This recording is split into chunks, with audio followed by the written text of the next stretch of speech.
ሰላም ክቡራት ተኸታተልቲ ፖድካስት ከም ተለመደ ሎሚ ድማ ሓደ ሓድሽ ሓበሬታ ናባኹም ንምብፃሕ መፅየ ኣለኹ። ፖድካስት ክቡራት ተኸታተልትና ሎሚ ናባኹም ከብሎ ቀሪበ ዘለኹ ጉዳይ ድማ ጉዳይ ፊሊሞን ሓውና ዝተመልከተ ይኸውን።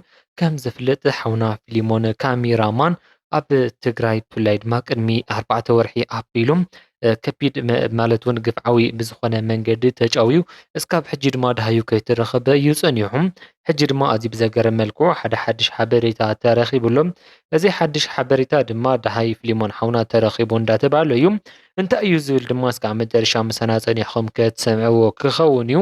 ሰናይ ምክታል ክኾነልኩም እንዳተመንኹ ከምዚኦም ዝመሰሉ ሓደሽቲ ሓበሬታ ክረክብ ከለኹ መታን ቀልጢፉ ናባኹም ክበፅሕ ሰብስክራይብ ምግባር ኣይትረስዑ ኢኹም። ኦፈራይ ኦፍርካ በሊዕኻ ፅገብ ተኸዲንካ ሙቕ ጎይኻ ኺት ሰዓት ይሃብካ ማዕተብ ንኽሳድና ጣይታ ልኻብድና ሃይማኖትና ለይለውጠልና ወይለ ኦፊርኩም እተው በሊዕኩም ፅገቡ ተኸዲንኩም ሙቕ ጎይኹም ክይዱ ክንዲናየ ዕድመ ይሃብኩም ጣልያን ተወሊደ 80 ገይረ ጉልበትኩም ሳኻትኩም ይቐኒ መኒናየ ጉልበትኩም ሙነይዎ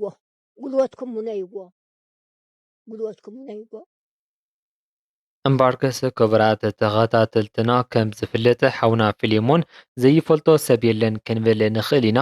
ብፍላይ ድማ እዚ ሓውና ፊሊሞን ወይ ድማ ፒላር ፕሮዳክሽን ብዝብል እንፈልጦ ካሜራማን ዝኾነ ኣብ ብዙሓት ፊልምታት ኣብ ብዙሓት ናይ ሙዚቃ ስራሓቲ ዝተሳተፈ ሓውና እዩ።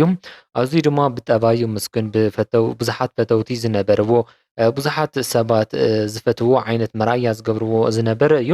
ሓውና ፊሊሞን 3 ዝወለደ እንትኸውን ኣብ በዓል ሓዳር ድማ እዩ ነይሩ። እታ መዓልቲ ግን ኣዝያ ጸልማት ሕማቕቲ መዓልቲ ኮይና እታ ዝተፈላ መዓልቲ ናብ ገዛ ይመፅእ ኣለኹ ኢልዋ ንበዓልቲ ገዙ ብኡ ንብኡ እዩ ቀቢፃቶ ማለት እዩ እዛ በዓልቲ ገዙ።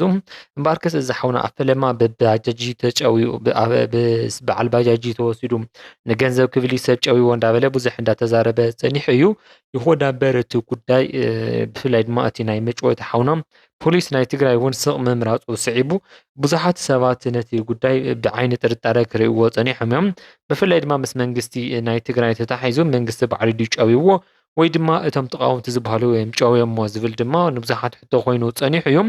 ብወገን መንግስቲ ደገፍቲ ናይ ህወሓት ዘለው እቲ ጉዳይ ብናይ ጌታቸው ወይ ድማ ብናይ ኣብይ ስርዓት እዩ ተፈፂሙ ምክንያቱም ኣብ ትግራይ ክራይሲስ ኣሎ እንዳበለ ነቲ ህዝቢ ዓመፅ ንከልዕል ስለ ዝደልዩ ዝነብሩ እዮም ኮነ ኢሎም ብህወሓት ተጨዊ ንምባል ጨውዮሞ ክብሉ ከለው ብወገን ደገፍቲ ናይ ጌታቸው ዘለው ድማ እቲ መንግስቲ እዚ ትርእይዎ ኣለኹም ዝኾነ ዝቃወም ሰብ እንተረኺቦም እንዳጨውዩ እዮም ዘለው ዝኾነ ዝቃወም ሰብ መሲሉ ተሰሚዕዎም ድማ ጨውዮም እዮም ኣሲሮሞ ንሳቶም እዮም ከምዚ ገይሮሞ ክብሉ ክንደ ክኸስቦም በብወገኖም ክካሰሱ ሰሚዕና ኢና። ይኹን እምበር እቲ ዋና ናይ ሓውና መጥፊ ወይ ድማ ዳሃዩ መጥፊ ሓውና ፊሊሞን ግን እቲ ናይ ትግራይ ኩነታት ብፍላይ ድማ ምስ ፖለቲካ ተታሒዙ እዞም ኣብ ትግራይ ዘለው ኩሎም ፖለቲከኛታት ነንባዕሎም ጥቕሚ ክኸውን ከሎ ከም ዝጎዩ ዘርኢ ጉዳይ እዩ። ምክንያቱ እስካብ ሕጂ ብዙሓት ነገራት ኣብ ትግራይ ተፈፂሙ ኣሎ ካብ ዝበኣሱ ዓመታት እውን ኣቑፂሮም ኣለዉ።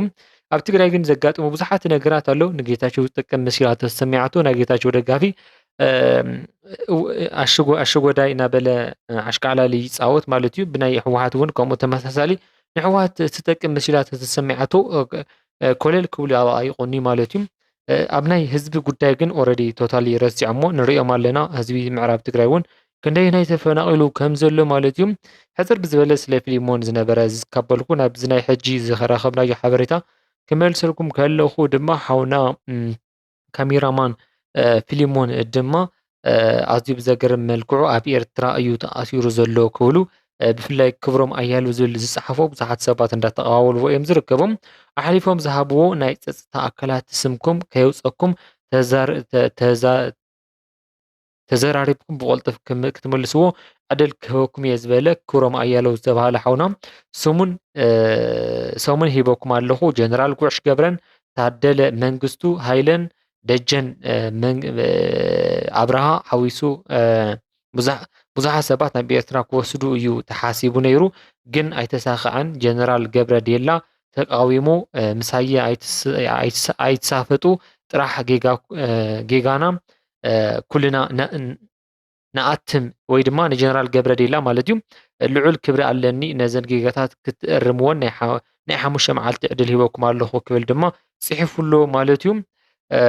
ብፍላይ ድማ ሰብ ዝሰኣነ ሰብ ዝፀሓፋ እያ እዚ ግልፂ ኮይኑ ዋላ ተፀንሐ እቲ ካልእ ንፅበ እዚ ኩሉ ትግራዋይ ድምፂ ክኸውን ይግባእ ክብል ድማ እዚ ኩሮም ኣያሌው ዝተባህለ ሓውና ፅሒፉሎ ማለት እዩ። እዚ ጉዳይ ብፍላይ ምስ ናይ ሓውና ሰብ ዝሰኣነ ሰብ ወይ ድማ ብርሃነ ገብረ ክርስቶስ እዮም ዘተሓዝዎ ዘለዎም። ብርሃነ ገብረ ክርስቶስ ከም ዝፍለጥ ቅድሚ ዝተወሰኑ ሰዓታት ኣቢሉ ናብ ኣዲስ ኣበባ ከም ዝሃደመ ኣብ ኣዲስ ኣበባ ከም ዘሎ ኣብ ኣዲስ ኣበባ ኮይኑ ድማ ፅሑፋት ከም ዝፀሓፎ ተገሊፁ ነይሩ።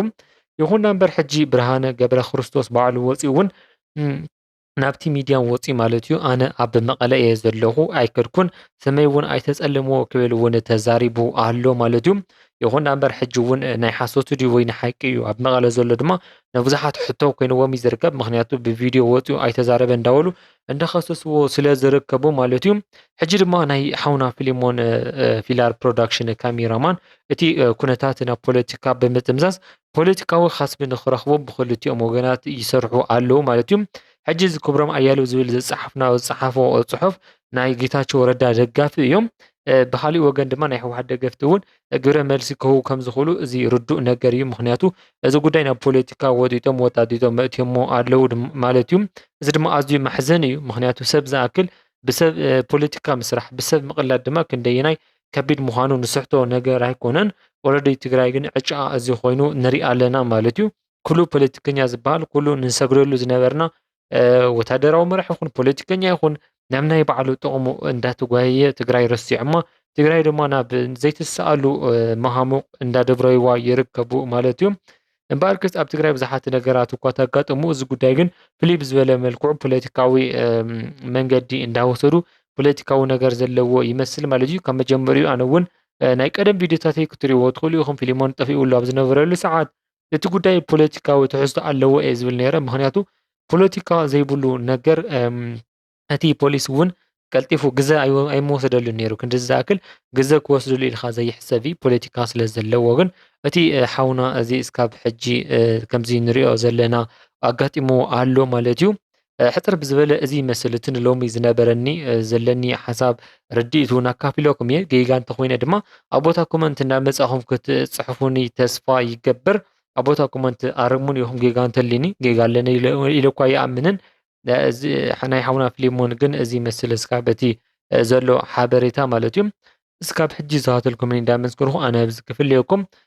ሕጂ ድማ መዓልቲ ውልደተ ክርስቶስ ናይ ኣቦና እንዳበፅሐ እሞም ርሑስ በዓል ልደት ይኹነልኩም እንዳበልኹ ኣነ ብዚ ክፍለየኩም። ብሩኽ ቅነ ሰላም ረህዋን ንህዝብና ንዓድና ዓድና ድማ ፈጣሪ ናብቲ ዝነበረቱ ሰላም ረህዋ ይመልሰልና እንዳበልኹ ኣነ ኣብዚ ክፍለየኩም።